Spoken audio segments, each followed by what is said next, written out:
D'où est-ce que tu peux voir un avion passer au-dessus de ta tête le plus proche possible? La dernière fois, j'avais expliqué pourquoi il y avait des avions qui n'avaient pas le droit de passer au-dessus de Paris et qui ne pouvaient passer qu'à une certaine altitude.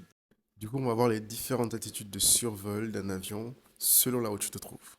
Je suis moi-même élève pilote et sur ce compte, je te partage toutes les notions à savoir sur l'aéronautique. Alors abonne-toi pour ne pas rater les suivantes. Si tu te trouves dans Paris, une ville qui a un diamètre supérieur à 3600 mètres, avec une population supérieure à 100 000 personnes, un avion passera à 5000 pieds minimum. Si tu es dans une ville en campagne, là où le diamètre est inférieur à 3600 mais supérieur à 1200 mètres, un avion passera à une hauteur minimale de 3300 pieds. Si tu es en balade dans un parc naturel, un avion passera à une hauteur minimale de 3300 pieds. Si tu es dans un stade au bord de la plage, l'avion passera à une hauteur minimale de 1700 pieds.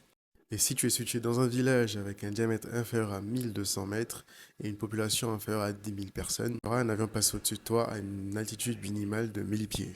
Au-dessus des hôpitaux ou autres bâtiments particuliers, un avion passera à une altitude minimale de 1000 pieds. Et enfin, si tu es près d'une autoroute, l'avion passera à une altitude minimale de 1000 pieds.